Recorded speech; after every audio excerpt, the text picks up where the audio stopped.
Halo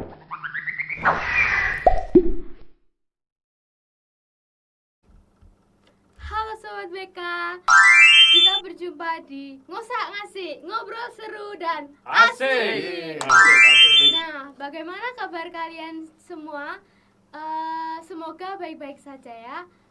Pada kesempatan kali ini, kita akan berbicara tentang organisasi yang ada di program studi bimbingan dan konseling. Nah, di sini sudah ada ketiga narasumber ini.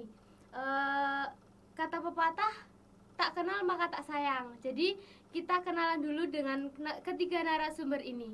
Silahkan ketiga narasumber untuk berkenalan. Terus aja muter lagi. Muter lagi. Dari ini dulu, moderatornya siapa namanya? Saya sebagai moderator, nama saya Ana. Dari angkatan? Dari angkatan 19. Prodi apa, Mbak? Prodi bimbingan dan Tanya lagi. Saya dari Prodi Selanjutnya narasumbernya. Oke, silakan. Oke, saya Bunda Franky, angkatan 18, Prodi BK ya. Jabat sebagai apa? Saya di Sebagai apa nih? di empati, saya anggota di empati. Iya. Lalu kakaknya? Oke, nama saya Angga. Saya diberi tanggung jawab untuk memegang HMPS sebagai ketua. Saya dari Prodi BK angkatan 18. Dari kakaknya? Saya Agustinus Dimas dari Prodi BK angkatan 2017. Saya sebagai anggota GNC Ministry. Iya. Terima kasih pada ketiga narasumber yang sudah berkenalan. Sama-sama. Yuk langsung saja kita bahas satu persatu organisasi yang ada di program studi bimbingan dan konseling ini. Saya akan membahas dan bertanya-tanya kepada salah satu anggota narasumber ini. Yang pertama saya akan bertanya kepada Bruder dahulu. Bruder, tadi kan Bruder sudah bilang kalau berada di anggota organisasi empati. Nah, apa sih organisasi empati itu? Lalu kan di dalam organisasi itu ada tujuannya. Lalu apa tujuannya itu? Oke, terima kasih. Jadi empati itu salah satu organisasi di mana kita mengumpulkan mahasiswa untuk menyalurkan talenta atau bakat mereka di jurnalistik. Jadi kita mau memberikan informasi tentang BK itu sendiri, dinamikanya gimana, terus dan juga punya kesempatan untuk mahasiswa untuk memberikan pendapat atau juga ide-ide ya tentang pendidikan, khususnya tentang BK itu sendiri. Itu. Lalu di dalam empati itu, Bruder pernah nggak sih menghadiri acara yang ada di luar kampus atau bikin acara di kampus? Kalau empati sendiri sebenarnya kita fokus pada majalah. Jadi kita membuat majalah, terus kita mencari informasi. Jadi kita memang bergerak untuk mencari informasi, bertemu dengan narasumber di luar. Tapi kita juga ada kegiatan jurnalistik di mana kita mempersiapkan anggota-anggota baru untuk bagaimana menulis, bagaimana untuk menyalurkan pendapat mereka dalam menulis. Dan juga kita juga ikut sempat juga menjadi panitia dalam pada buku terakhir kali kemarin. Ya. Lalu selain majalah, produk apa lagi yang ada yang sudah dikeluarkan empati? Sebenarnya tidak banyak juga, tapi ada juga di IG, ada banyak informasi yang kita berikan di sini di IG sehingga informasi juga tetap update. Lalu Bruder sudah berapa lama mengikuti organisasi empati? Oh, saya ini tahun yang kedua. Tahun yang kedua. Ya. Iya. Lalu apa suka dukanya? Sukanya karena kita bisa menghasilkan satu karya yang baik. Artinya bisa menghasilkan tulisan kita bisa dibaca banyak orang, dan tulisan kita bisa didistribusikan bukan hanya untuk di dalam prodi saja tapi juga di luar prodi. Kami terakhir kali juga kita mendistribusikan hasil karya kita di alumnis, jadi ada yang di Kalimantan, Sumatera, jadi karya kita tuh melebar kemana saja. Dukanya tuh sulitnya tuh adalah kita membutuhkan waktu untuk menemukan narasumber. Kadang-kadang tulisan kita harus diedit, butuh waktu, dan kita juga anggotanya tidak terlalu banyak ya, jadi kita merangkap tugas, itu yang menjadi kesulitan buat kita. Lalu tadi Bruder kesulitan dalam mencari narasumber. Ada nggak sih narasumber yang komplain saat ditanya-tanya begitu? Sebenarnya pengalaman saya tidak pernah ada yang mengkomplain. Cuma kan kalau kita mau bertemu dengan narasumber kita selalu ada kontak, janji temu dulu gitu. Jadi sejauh pengalaman saya tidak ada komplain dari narasumber. Malah mereka sangat senang karena mereka menjadi sumber untuk sebagai sumber untuk tulisan kita gitu. Kan ini Sobat BK yang baru-baru yang sudah ada yang tahun 2020 kan belum tahu ini bagaimana sih caranya join, bagaimana caranya gabung untuk ikut empati. Oke, jadi kalau mau bergabung dengan kami organisasi empati, sebenarnya empati kita tidak mau mencari teman-teman yang hanya punya bakat menulis terus punya keterampilan untuk berbicara, tapi ini kesempatan untuk orang-orang yang sebenarnya biasa aja tapi mau bergabung dan ada pelatihan gitu. Jadi silakan masuk dan kita berdinamika bersama. Karena kami juga dari awal nggak biasa menulis juga, tapi kita ada pelatihan, akhirnya kita menjadi terbiasa dengan menulis gitu. Asik sekali Bruder. Mantap. Iya. Silakan bergabung. Terima kasih Bruder. Berarti perlu itu ya Bruder ya, orang-orang yang mau belajar ya? Iya, orang-orang yang punya kemauan untuk berkembang dan mau untuk dibimbing juga oleh secara khusus membimbing kita ya, Pak Donald. Oh, Iya. Pak Donald. Pak Donald salah satu orang yang cukup berperan penting dalam perkembangan kita dalam empati. Iya. Asal ada kemauan pasti Pasti diajarin di dalamnya. dan kita pasti berkembang. Iya. Pasti. Wih. Terima kasih Bruder. Nah Sobat BK sudah tahu kan organisasi empati itu apa. Lalu selanjutnya kita akan berpindah ke organisasi berikutnya. Kak Angga silahkan. Oh, saya sekarang. Iya. Kan tadi Kak Angga udah bilang kalau ada mengampu organisasi HMPS. Itu Ya. tuh organisasi HMPS itu tuh apa toh? Lalu dalam organisasi itu kan pasti ada tujuannya. Lalu apa tujuannya? Oke. HMPS kan singkatan ya? Iya. Panjangannya berarti Himpunan Mahasiswa Program Studi. Tambahannya Bimbingan dan Konseling. Nah sebenarnya HMPS itu kan kumpulan orang, mereka yang mau berpikir, mau belajar, dan yang utama itu mau berorganisasi. Makanya diberikan wadah seperti HMPS. Kalau HMPS mungkin di luar kampus itu namanya kayak OSIS. Kalau di SMA, SMP sudah ada OSIS. Nah itu kan mirip seperti OSIS, cuma di sini HMPS itu lebih bekerja bagaimana caranya kita menyuarakan apa yang dikeluh kesahkan oleh mahasiswa. Kan kita dari mahasiswa juga nih Mbak, dari mahasiswa juga bagaimana caranya kita juga memberikan feedback balik kepada mahasiswa lagi.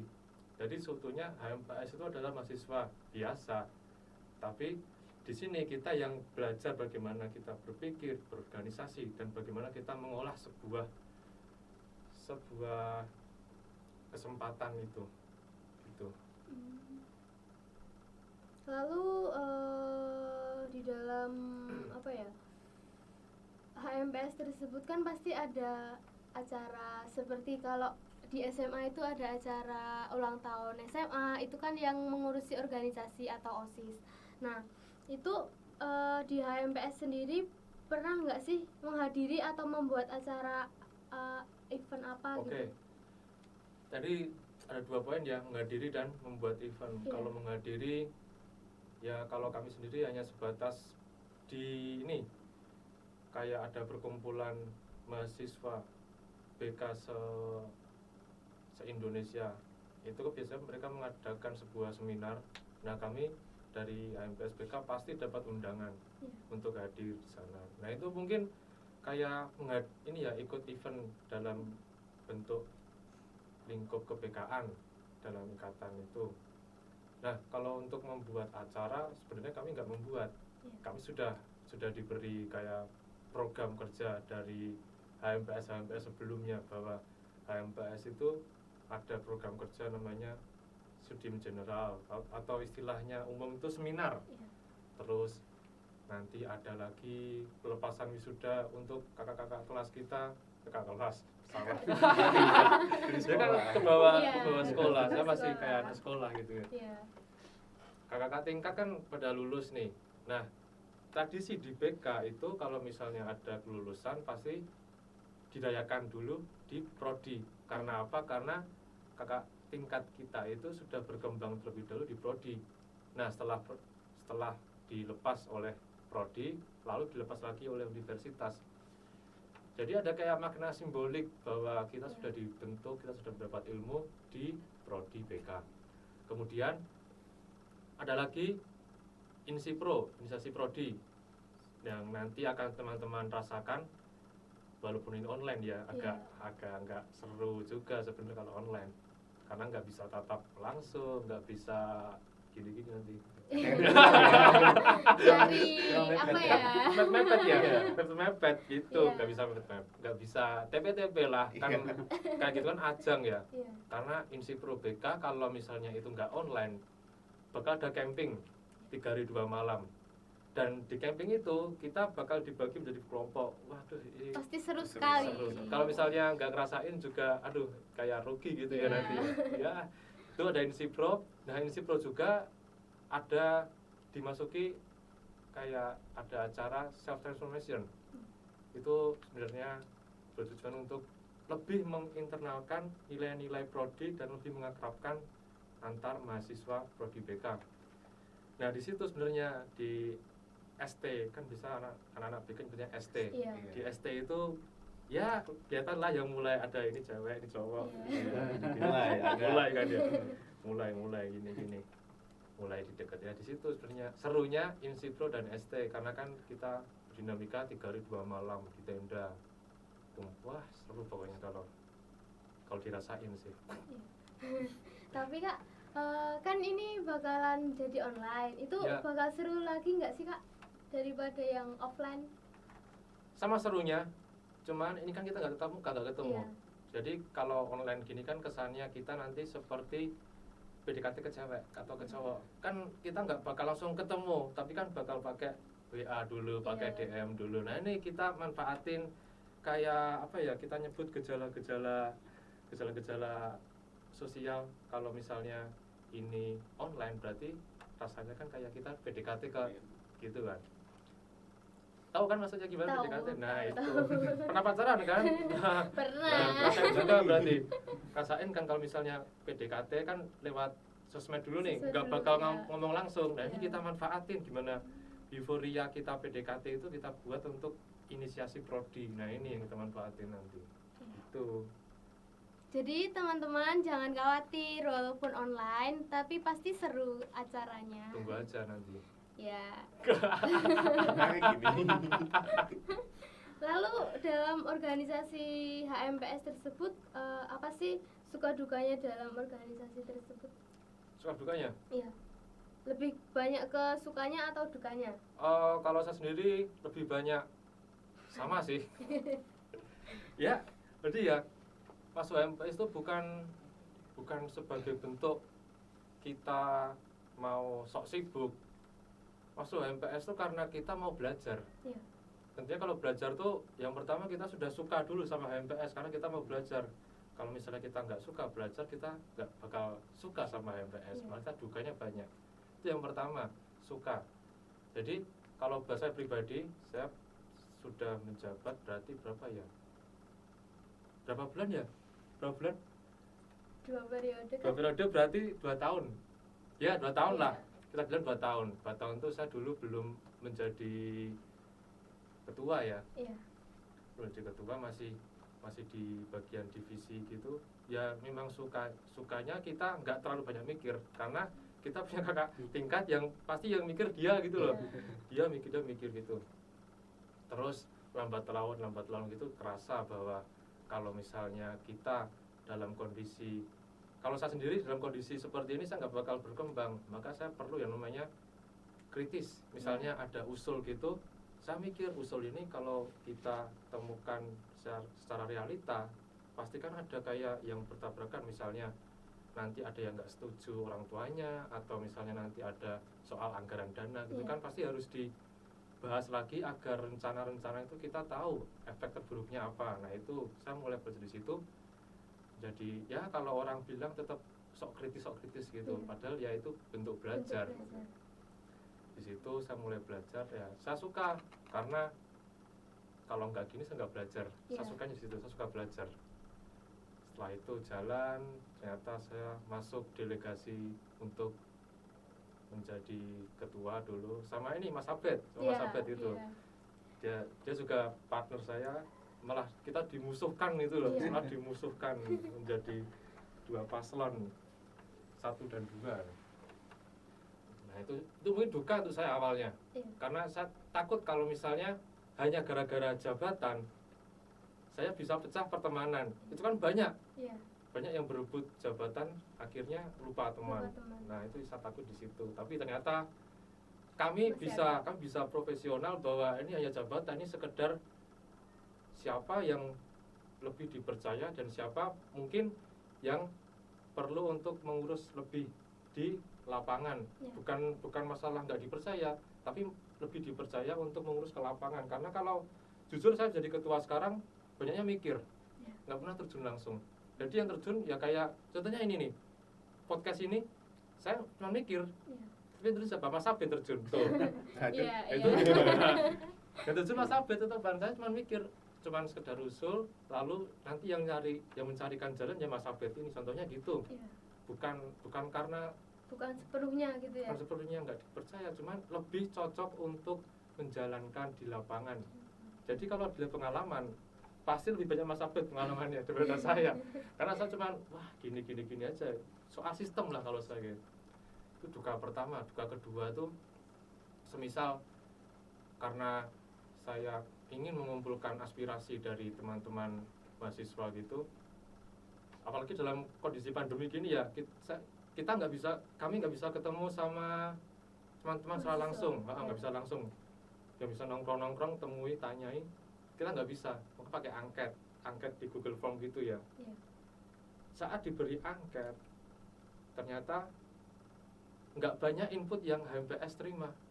Itu kan duka juga kalau misalnya mau dibawa ke dalam sebuah forum, saya mau bilang apa nanti di forum. Itu kan aduh, kayak kalau saya sendiri mau bilang apa bingung, tapi kalau mau bilang nggak ada fakta, nggak ada data, kan kayak omong kosong. Iya. Kayak saya nyebar hoax nanti, nggak baik juga kan. Ya itu dukanya.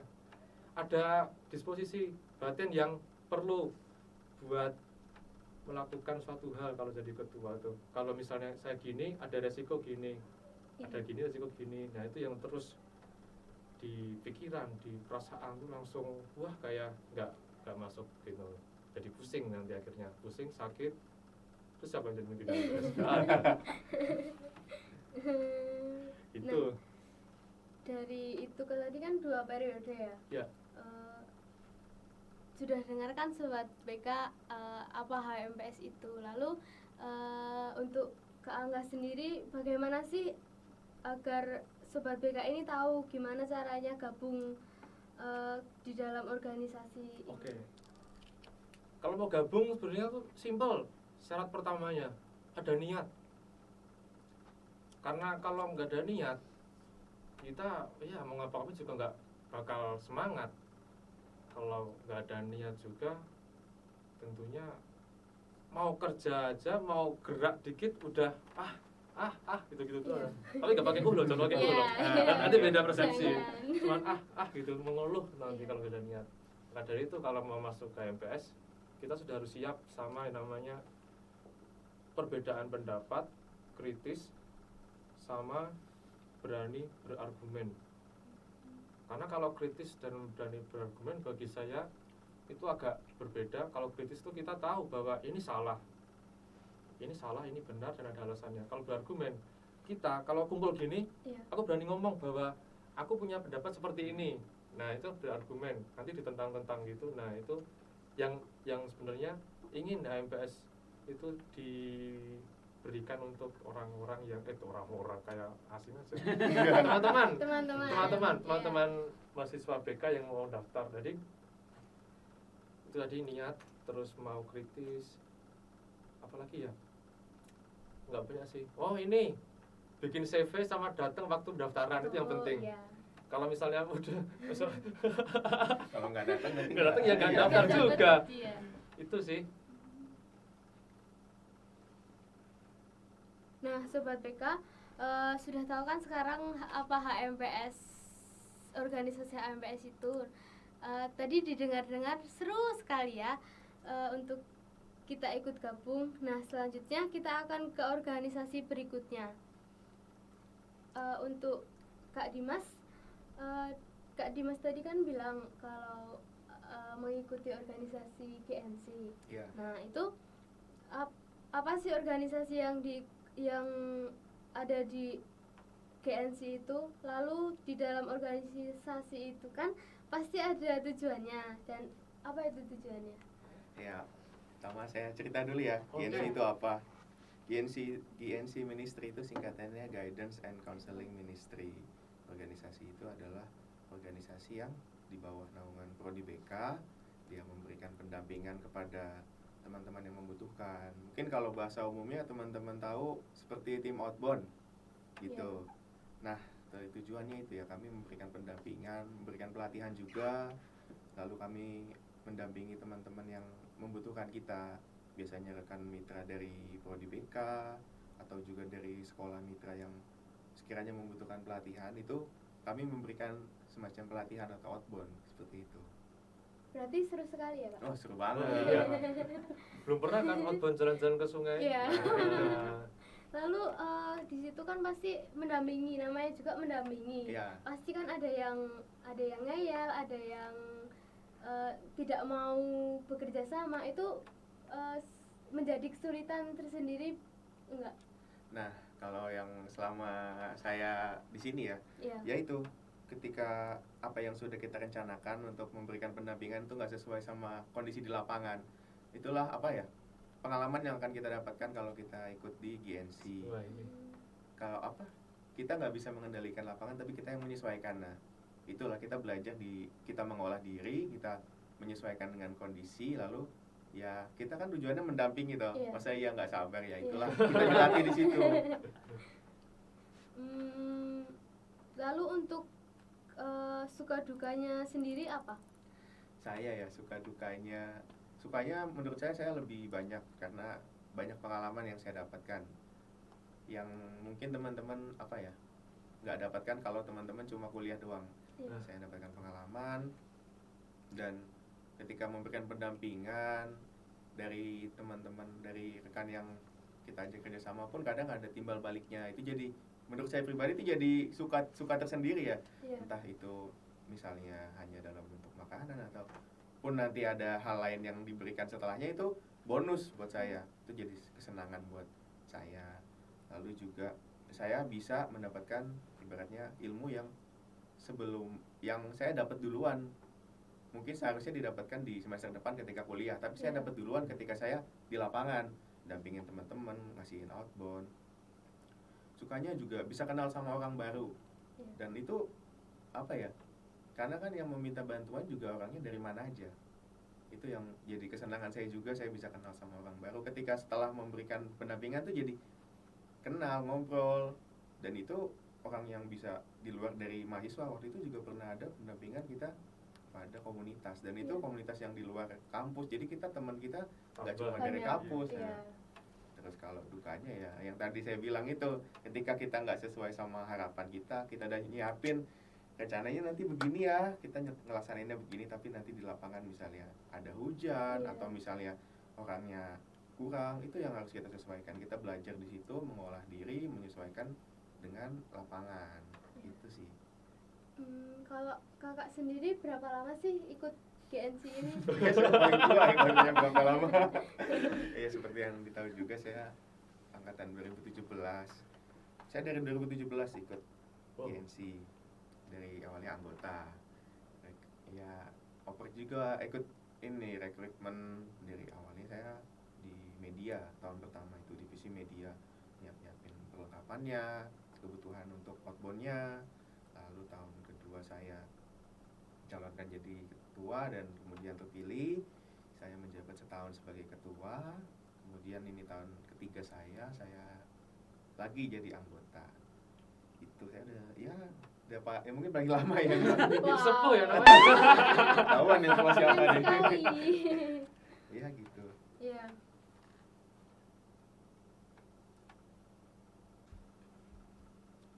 Nah, Kak, bagaimana sih caranya gabung di dalam organisasi GNC ini?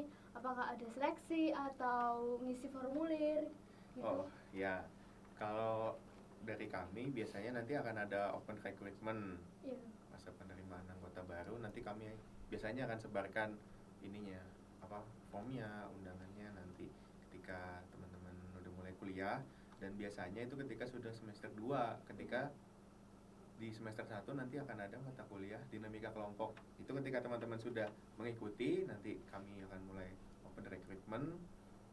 Sebenarnya syaratnya cuma itu, sudah pernah mengikuti mata kuliah dinamika kelompok. Kan teman-teman nanti ketika saat kami open recruitment sudah kan. Nah biasanya itu syaratnya nggak susah. Yang penting teman-teman menyiapkan diri, menyiapkan nanti mengisi pendaftaran, datang ketika pendaftaran, dan juga yang penting niat ya. Ya jelas lah. Ya Niat. seperti di organisasi lain juga pertama itu adalah niat. Niat. Dan kemudian gimana teman-teman mau belajar, karena awalnya juga dulu saya tuh ya nggak bisa apa-apa, cuma modalnya itu ikut pendaftaran, niat, dan mau belajar. Itu sih. Jadi ketua juga kalau niat Iya, ya. iya. Itu Dipilih proses jadi ya. ketua juga. Iya. Sobat BK kan sudah tahu sekarang dari ketiga organisasi ini. Mungkin kalian besok kalau sudah masuk di kampus bisa bertemu dengan kakaknya, bisa langsung nanya-nanya lagi apa kelanjutannya dari ini tadi. Sekarang sebelum kita mengakhiri, kita akan menambahkan informasi, tetapi saya akan menyuruh narasumber untuk berbicara. Apakah kakak ada yang mau menambahkan informasi itu? Mungkin nanti ketika ini ada di deskripsi di bawah nomor kontak dari Oke. Iya. Ya. Kalau dari saya, yang jelas semua informasi Insi Pro itu bakal diposting di IG HMPS. Ya. Langsung yang belum follow langsung follow aja di @hmpsbk_USD. Nah, pantengin terus, bakal banyak informasi disebar lewat situ, kecuali hoax. Untuk Bruder? Oke, Apakah ada yang- kalau kami bisa kalian ikuti berita kami juga di IG kami Empati Magazine. Oke. Ya, terima kasih. Nah, tadi kan kita sudah mengenal seluk-beluk organisasi yang ada di Prodi BK ini. Nah, suatu organisasi dapat berjalan dengan utuh karena rasa cinta yang menghidupinya. Maka izinkan saya untuk menutup dengan pepatah. kata saya. Tadi sudah. Cinta tidak memberikan apapun kecuali dirinya utuh dan penuh, dan juga tidak mengambil seluruhnya. Sampai jumpa di ngobrol seru dan asik. Asik. Terima kasih. Bye. Bye.